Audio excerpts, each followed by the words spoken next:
Hello all, welcome to Dive to Learn. In this video, we are going to talk about experimental research. इस video में जो है हम चर्चा करने वाले हैं एक्सपेरिमेंटल रिसर्च के ऊपर और यह भी काफ़ी ज़्यादा इम्पॉर्टेंट टॉपिक है फ्रेंड्स। तो चलिए शुरुआत करते हैं। देखिए सबसे पहले मीनिंग समझते हैं कि एक्सपेरिमेंटल रिसर्च होता क्या है।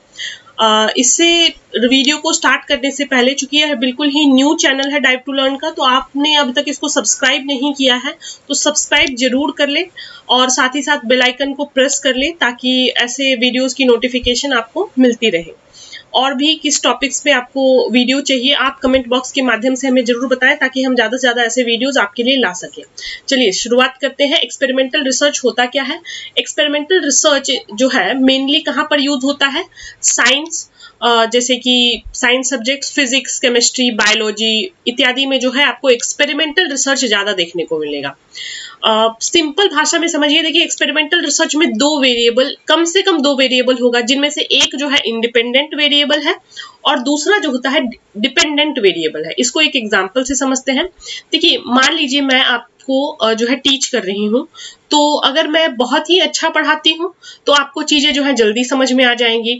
तो मेरा पढ़ाना, और मान लीजिए जो मैं बिल्कुल भी इंटरेस्ट लेकर ना पढ़ाऊं तो आपको जो है चीजें नहीं समझ में आएगी। तो यहाँ पे क्या हो जाता है, टीचर जो हो जाता है आपका इंडिपेंडेंट वेरिएबल हो जाता है। इंडिपेंडेंट वेरिएबल कौन सा वेरिएबल? इंडिपेंडेंट वेरिएबल वो वेरिएबल होता है जिसकी मैनिपुलेशन की जाती है, यानी कि उसको कम ज्यादा किया जा सकता है। सो टीचर की एजुकेशन को मान लीजिए अच्छा किया गया तो उसका प्रभाव डिपेंडेंट वेरिएबल यानी कि स्टूडेंट पर जो है अच्छा होगा। अगर टीचर का एजुकेशन अच्छा नहीं होता है, टीचर की डिलीवरी अच्छी नहीं होती है या फिर कंटेंट अच्छा नहीं होता है, तो उसका प्रभाव जो है स्टूडेंट पे जो है अच्छा नहीं होगा। सो यहाँ पे कम से कम हमने क्या समझा, experimental research requires two variable, जिनमें से एक जो है वो इंडिपेंडेंट वेरिएबल है, एग्जाम्पल टीचर हमने डिस्कस किया, और दूसरा जो है डिपेंडेंट वेरिएबल है। इस एग्जाम्पल में हमने स्टूडेंट का एग्जाम्पल लेके इसको समझा। So it is important that in experimental research the independent variable is manipulated and the effect of manipulation is observe on the dependent variable. इसके अलावा ये दो वेरिएबल के अलावा एक्सटर्नल फैक्टर्स भी हो सकते हैं। मान लीजिए हो सकता है नॉइज हो सकते हैं बैकग्राउंड में, या दूसरे डिस्टर्बेंस हो सकते हैं जिनको मिनिमाइज करने की कोशिश की जाती है एक्सपेरिमेंटल रिसर्च में और कंट्रोल करने की कोशिश की जाती है with in a laboratory setup. So अब तक हमने क्या समझा, एक्सपेरिमेंटल रिसर्च साइंस में यूज होता है, तो इसको हम कह सकते हैं ये बिल्कुल ही सिस्टमैटिक साइंटिफिक अप्रोच है to the research in which the researcher manipulates one or more variable। Researcher जो है एक या एक से अधिक वेरिएबल की मैनिपुलेशन करता है और कंट्रोल करता है, एंड बाकी जो डिपेंडेंट वेरिएबल है उस पर उसका प्रभाव जो है मेजर करता है। सो ये था एक्सपेरिमेंटल रिसर्च। अब आते हैं डिजाइन्स। रिसर्च डिजाइन क्या होता है एक्सपेरिमेंटल रिसर्च के अंदर, यानी कि एक्सपेरिमेंटल रिसर्च के अंदर हम किस किस टाइप के रिसर्च डिजाइन यूज कर सकते हैं। तो देखिए दिस टाइप ऑफ डिजाइन जो एक्सपेरिमेंटल रिसर्च में यूज होता है is generally conducted in the laboratory. Experimental research जो कि साइंस सब्जेक्ट में होता है तो generally in a setup of laboratory आपको देखने को मिलेगा with complete control over all variable and all subject. इस पर जो है रिसर्चर का सब्जेक्ट जो है कंप्लीट कंट्रोल होता है। जब हमने बात की थी डिस्क्रिप्टिव रिसर्च की, जब हम क्वालिटेटिव रिसर्च पढ़ते हैं तो हम देखते हैं कि वहां पर रिसर्चर का कंट्रोल जो होता है कम होता है। मान लीजिए हमने उसके अंदर डिस्क्रिप्टिव के अंदर हमने बात की थी कि हम जब ऑब्जर्वेशन से देखते हैं तो वहां पे सब्जेक्ट पे हमारा कंट्रोल नहीं होता, हम केवल अलग से ऑब्जर्व करते हैं, जबकि एक्सपेरिमेंटल रिसर्च में ऐसा बिल्कुल नहीं होता है। जो रिसर्चर होता है एक्सपेरिमेंटल रिसर्च के अंदर उसका कंप्लीट कंट्रोल होता है सारे वेरिएबल पे, सारे सब्जेक्ट पे। तो यहाँ पे क्या होता है, in this type of research design one can assign subjects randomly to the treatment group. यहाँ पर जो है रैंडम असाइनमेंट होती है सब्जेक्ट्स की, and one can manipulate the independent variable and study the pure effect of manipulation on dependent variable. यहाँ पे random assignment की बात होती है, क्योंकि यहाँ पर जो ये रिसर्च जो है बिल्कुल ही साइंटिफिक होता है, बिल्कुल ही सिस्टमैटिक होता है। तो random assignment of subject is possible in case of experimental research. बहुत ही इंपॉर्टेंट पॉइंट है फ्रेंड्स, याद रखिएगा। नेक्स्ट पॉइंट है also in research experiment the experimenter has complete control over scheduling of independent variable. again a very important point, और यहीं से आपको जो है डीप में जाकर क्वेश्चन आता है एग्जाम की यदि बात करते हैं तो आप कि अगर आपको क्वेश्चंस ऐसे आ जाते हैं किस रिसर्च में रिसर्चर का कंप्लीट कंट्रोल होता है वेरिएबल्स के ऊपर, शेड्यूलिंग ऑफ इंडिपेंडेंट वेरिएबल के ऊपर, सो ये सारे क्वेश्चंस आएंगे तो आपका आंसर क्या बन जाएगा? आपका आंसर बन जाएगा एक्सपेरिमेंटल रिसर्च। अब देखिए डिजाइन की और बात करते हैं। In such experimental research one can use high level advance statistical method, क्योंकि ये बिल्कुल ही साइंटिफिक है, सिस्टमैटिक है, तो यहाँ पे आप स्टैटिस्टिकल टूल लगा सकते हैं जैसे कि एफ टेस्ट हो गया, कोरिलेशन हो गया, रिग्रेशन हो गया, मल्टीपल रिग्रेशन एनालिसिस हो गया, पार्शियल कोरिलेशन एनालिसिस हो गया। तो ये सारे टाइप के टूल्स आप जो है एक्सपेरिमेंटल रिसर्च के अंदर आप जो है लगा सकते हैं। यहाँ पर आप देखेंगे the following are the types of research design which one can use within the experimental research design. So experimental research के अंदर हम ब्रॉडली 5 जो टाइप ऑफ रिसर्च डिजाइन जो है यूज कर सकते हैं, इसको समझते हैं one by one. Between the subject design, within the subject design, mixed design, classical pre test and post test design, Solomon 4 group design and factorial design. चलिए one by one देखते हैं। सबसे पहले बात करते हैं बिटवीन सब्जेक्ट डिजाइन। यह क्या होता है? Between subject design each subject is observed only under one of the several treatment conditions. मान लीजिए एक हाइपोथेटिकल एग्जांपल लेते हैं कि 2 ग्रुप बनाया गया। एक ग्रुप को जो है एक पर्टिकुलर ड्रग दिया गया है, ठीक है, और दूसरे ग्रुप को जो है आप किसी भी प्रकार का जो है ड्रग नहीं देते हैं। एक ग्रुप को जो है आपने बिल्कुल किसी प्रकार का ड्रग दे दिया और दूसरे ग्रुप को ड्रग ना दे करके जो है शुगर दे दिया। तो यहाँ पे क्या हो रहा है? Each subject is observe only under one of the several treatment condition. तो एक ट्रीटमेंट कंडीशन क्या हो गया कि उनको ड्रग दिया गया, दूसरा ट्रीटमेंट कंडीशन क्या हो गया? उनको शुगर दे दिया गया। इसके अलावा तीसरा भी हो सकता है कि एक बार उनको ड्रग दिया जाए, एक बार उनको जो है शुगर दिया जाए। तो इसकी यहाँ पे बात नहीं हो रही। एक सब्जेक्ट को जो है केवल एक ही ट्रीटमेंट कंडीशन जो है मिलेगा। तो ये पहला है between the subject design. Next हम समझते हैं with in the subject design और रिपीटेड मेजर्स डिजाइन। यहाँ पर क्या होता है? Each subject is observed under all the treatment conditions, यानी कि एक बार उनको ड्रग दिया गया, एक बार उनको शुगर दिया गया, तो all the treatment conditions involved in the experiment को जो है हर एक सब्जेक्ट को जो है आप ऑब्जर्व करते हैं। हर एक सब्जेक्ट को जो है दोनों कंडीशंस में जो है आप ऑब्जर्व करते हैं।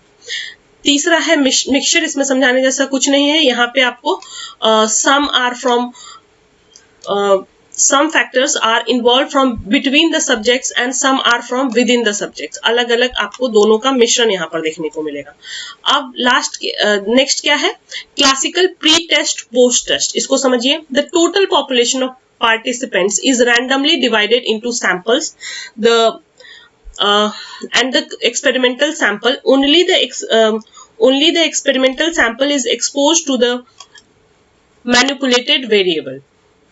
यहाँ पे क्या किया गया है? टोटल पॉपुलेशन को 2 सैंपल में बांटा गया है। एक क्या है? कंट्रोल सैंपल, दूसरा क्या है? Experimental sample. और जो एक्सपेरिमेंटल सैंपल है इसी को जो है मैनिपुलेटेड वेरिएबल मैनिपुलेटेड वेरिएबल जो है एक्सपोज किया जाता है। तो यहाँ पे क्या होता है? The researcher compares pre test result with the post test result for both sample.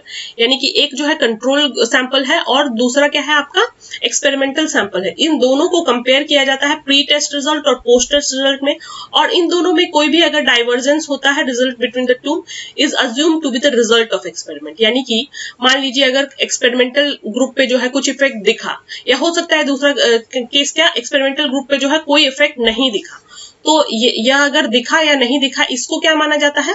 Result of the experiment. Next is Solomon 4 group design. तो जैसे कि नाम से ही आपको यहाँ पे समझ में आ रहा है 4 ग्रुप डिजाइन। सैंपल को जो है 4 ग्रुप में बांट लिया जाता है। 2 of the groups are experimental sample. 2 group जो होते हैं वो एक्सपेरिमेंटल सैंपल होते हैं।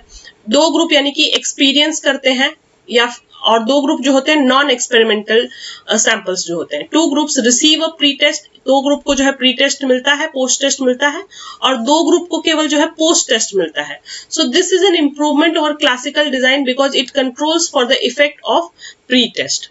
So and the last one is then factorial design. This is similar to classical design except additional samples जो है यहाँ पे यूज होते हैं। Each group is exposed to a different experimental manipulation. So ये चीजें आपको याद रखनी है। इतने तरीके के रिसर्च डिजाइन है। सबसे पहले हमने बात की कि यहाँ पे between subject design, each subject is observed only under one of the several treatment. इसके बाद हमने बात की within subject design और repeated measured design. यहाँ पे each subject को जो है under all the treatment condition जो है एक्सपेरिमेंट किया जाता है।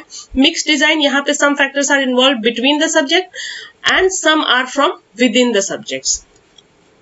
नेक्स्ट है क्लासिकल प्री टेस्ट और पोस्ट टेस्ट। यहाँ पे क्या किया गया, 2 सैंपल को जो है बांट लिया गया, एक है कंट्रोल सैंपल और एक है एक्सपेरिमेंटल सैंपल, और केवल जो है एक्सपेरिमेंटल सैंपल को जो है एक्सपेरिमेंट उसके ऊपर किया गया, और वहां पर ही जो है प्री टेस्ट और पोस्ट टेस्ट रिजल्ट्स जो है दोनों सैंपल के देखे जा रहे हैं। एक जो है आपका केवल कंट्रोल सैंपल है और हमने क्या यूज किया है, यहाँ पे केवल एक्सपेरिमेंटल सैंपल यूज किया है। इसी का मॉडिफाइड वर्जन है सोलोमन ग्रुप डिजाइन। यहाँ पे आपको क्या मिला, यहाँ पे 4 ग्रुप में बांट लिए गए थे। इसके बाद है आपका फैक्टोरियल डिजाइन। यहाँ पे जो है कुछ एडिशनल जो है सैंपल्स यहाँ पर यूज किए गए थे। तो अब हम बात एक बार वापस सम अप कर लेते हैं आपका एक्सपेरिमेंटल रिसर्च। तो एक्सपेरिमेंटल रिसर्च में हमने क्या समझा, experimental research is characterized by much greater control over research environment. यहाँ पे काफी ज्यादा कंट्रोल होता है। and in case some variables are manipulated to observe an effect over other variable, कुछ variables का जो है manipulation किया जाता है, और वो कौन से variables हैं, वो है आपके इंडिपेंडेंट वेरिएबल जिनको मैनिपुलेट किया जाता है और उसका असर देखा जाता है डिपेंडेंट वेरिएबल पे। In such a research it is necessary to get at facts first hand at their source and actively go about doing certain things or to stimulate the protection of a desired information. In such a research, researcher must provide himself with a working hypothesis. Experimental research में hypothesis बहुत ज्यादा important role play करता है। यहाँ पे आपको एक working hypothesis यानी कि एक tentative assumptions को जो है पहले मान लिया जाता है और जिसको base मान के जो है हम आगे काम करते हैं। He then works to get enough data. जो भी हमने hypothesis माना है उसके लिए हम data collection करते हैं और इसके बाद हम prove करते हैं या disapprove करते हैं hypothesis को। He then sets up experimental designs and what are these experimental designs? हमने पीछे slides में देखा, which he thinks will manipulate the person or material concerned so as to bring forth the desired information. तो आपने देखा experimental research जो है काफी ज्यादा सिस्टमैटिक है, काफी ज्यादा साइंटिफिक है। तो यह कब अप्रोप्रिएट होता है, जहां पे जब हम किसी चीज के प्रूफ की जरूरत होती है, कुछ वेरिएबल्स को जो है अफेक्ट करते हैं दूसरे वेरिएबल्स को इन सम और द अदर वे। सो हम कह सकते हैं evidence gathered through experimentation or empirical studies is today considered to be the most powerful possible for a given possible support for a given hypothesis. तो ये था पूरा टॉपिक एक्सपेरिमेंटल रिसर्च का। उम्मीद करती हूँ आपको अच्छा लगा होगा, और अगर आप चाहते हैं कि ऐसे ही आपको पूरा पेपर 1 जो है कवर कराया जाए, और या फिर पेपर 2 में we have commerce management economics Sanskrit and Hindi paper 2 only as of now, तो आप जो है इन नंबर्स पर इंक्वायरी कर सकते हैं। फिलहाल इस वीडियो में केवल इतना ही। That's all for this video. Channel को सब्सक्राइब नहीं किया है तो सब्सक्राइब जरूर कर ले, साथ ही साथ बेल आइकन को प्रेस कर दे नोटिफिकेशन के लिए। That's all for this video. Thank you.